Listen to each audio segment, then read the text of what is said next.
Hey everybody, welcome to BODS Mayhem Hour. I'm your host, John the Bod, aka the Bod Father, and as always, I bring you guys awesome interviews.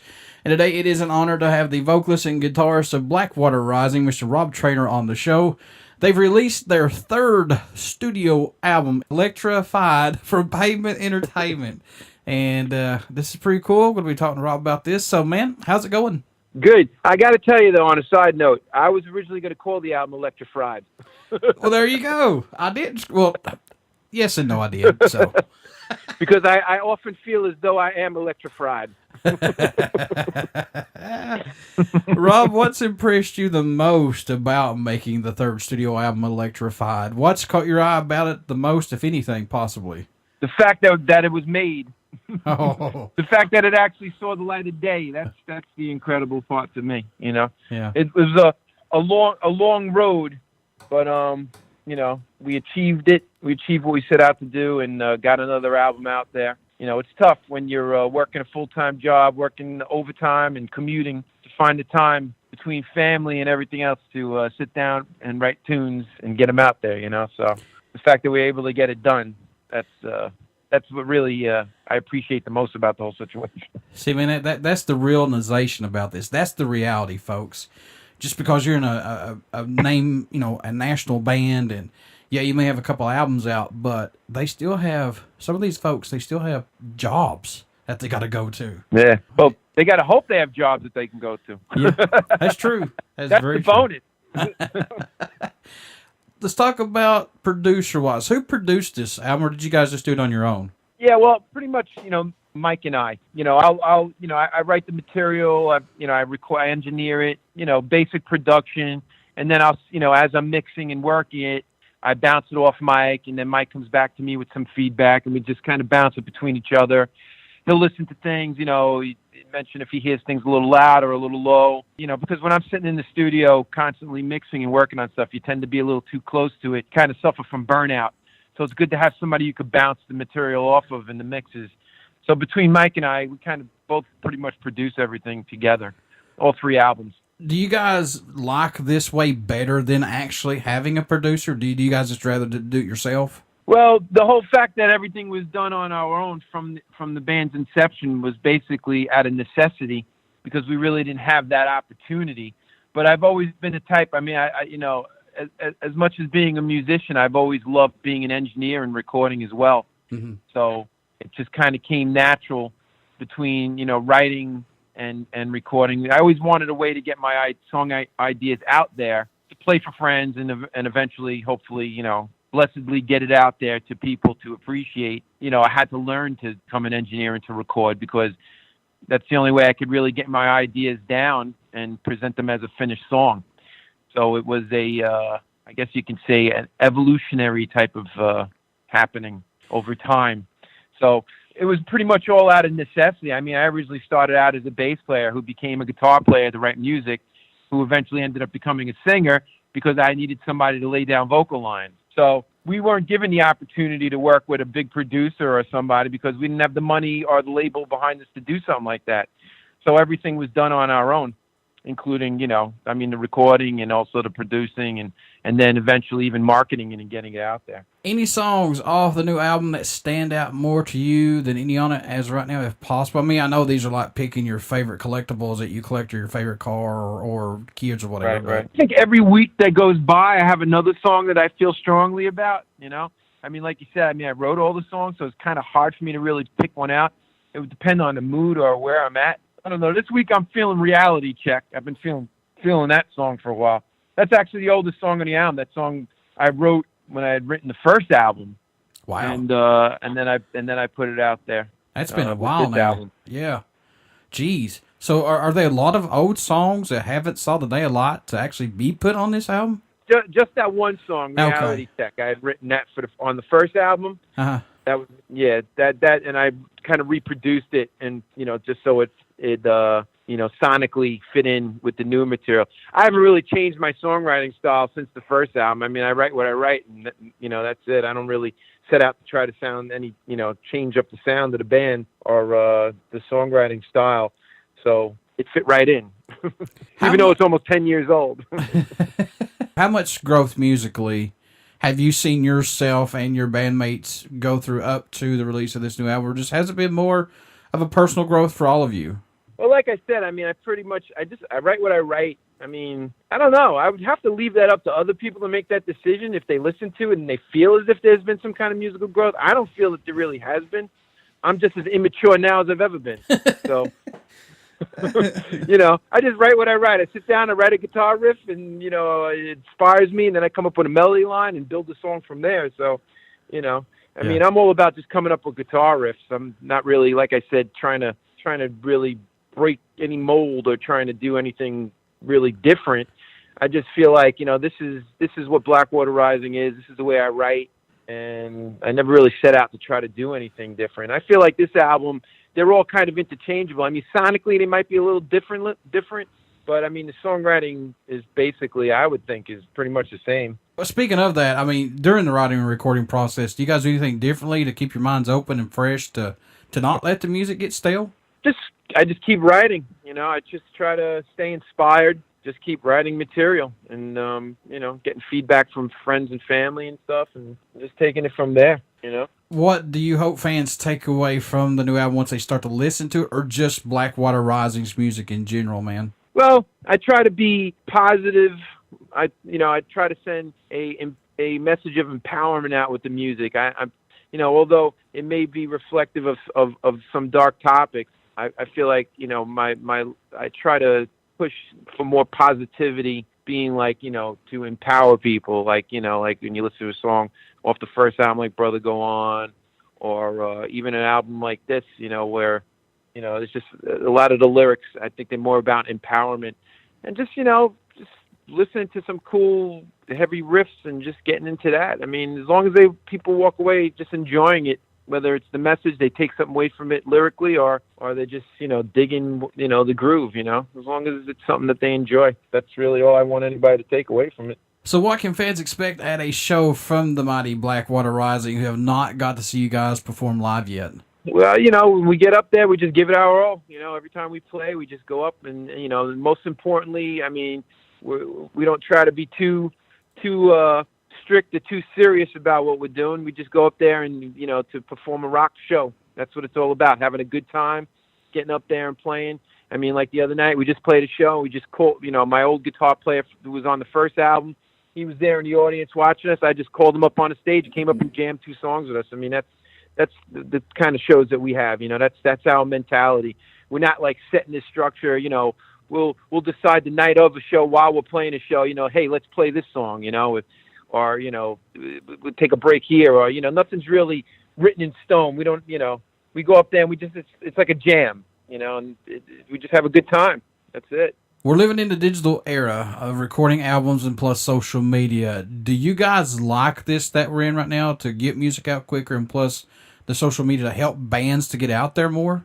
Yeah, I think it's, well, you know, I mean, for a band like Blackwater Rising and you know, our history that we have so far, over 10 years already, the internet has really helped this band in a big way. I mean, I came from a time also, you know, before this, I was in another band, and, you know, it was back when you had to have a record deal. And if you wanted to get your music out there throughout the world, you had to have a record deal. You know, you had to have somebody come over. Nowadays, you know, with the internet, you have the opportunity to record your music, to have it sounding professional, and to get it out there for people to hear it. So you really can't ask for much more than that. And if it's any good, you know, usually the cream of the crop will rise to the top and people will take notice of it. And that's the blessing of the internet. Of course, there's a double-edged sword. Then you got the other flip side of it, where people download all the music for free, and you know, and the record industry is practically in the toilet because of it. But you know, I mean, for artists, you know, trying to get out there and trying to get a name for themselves and build up a fan base and get some kind of recognition, you know, of their music, I think it's a great thing. Support-wise, is there a country or a region that stands out more to you or surprises you that you guys get support from that area? Oh yeah, we've been getting a lot of support actually. Well, Europe we've been doing pretty good in. I get a lot of responses from Germany and France and the UK, which is great. But I was amazed when we were getting a lot of feedback from Brazil. Wow. We got a lot of Brazilian fans down there that really just dig the band. How they came across us is beyond me. But so I'd say like Brazil and like the Ukraine, like Russia and the Ukraine. I get, emails from people there too that discovered the band and music. So, it's great, man, that the fact that, it touches so many people and just everybody just locks into the vibe. It really transcends, countries and it's great. It really is great. It's amazing, man. You and just about everybody else that's been on this show has said Germany and plus Russia, they see a lot of their music over there, and that blows my mind. But yeah, if you think about it, though, Russians, they really do love metal music. They love it. Yeah. Yep. And Brazil. I was amazed by Brazil. Yeah.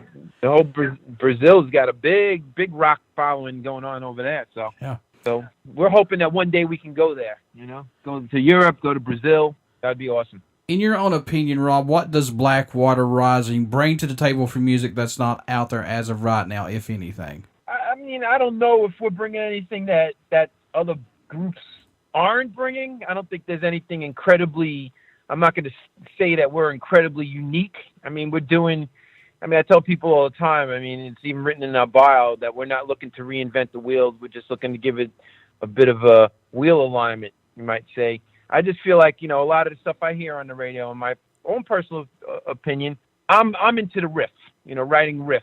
I don't feel like there's enough riffs out there. You listen to a lot of these more commercial rock stations, and a lot of the more modern stuff you hear coming out nowadays is kind of like just like strumming chords, and I don't know. It's really more based, I guess, on pop type of vocals or whatnot. But I've always been about big riffs, and of course vocals too and melodies. But I like big guitar riffs, and I feel like that's definitely something that's a trademark of this band. That we have a lot very riff oriented band, very groove oriented. I don't think we're breaking any new ground, and we're not trying to. We just want to write good music, that very raw, not too overproduced, or whatever you hear on the album is basically what you'll hear represented live. Just two guitars, bass, drums, and vocals, and that's it. We just try to keep it real. Is basically what we're doing. No frills, I like to call it. We're like a no frills hard rock band. I think too, man. A lot of this new stuff that's out. Don't get me wrong. Some of it's great. Some of it is great. But it's like you said, there's not a whole much of, I'm going to say this nicely, I guess musical input to it, if you get what I'm saying. It's just like, straight through, no guitar solos, no nothing like that you used to hear. It's just a straight, boring freaking song. That's it. That's just plain and simple. Right. So.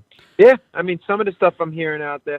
Listen, everybody, music is art. And whatever anybody likes, I can never, my opinion is my opinion, and for whatever it's worth.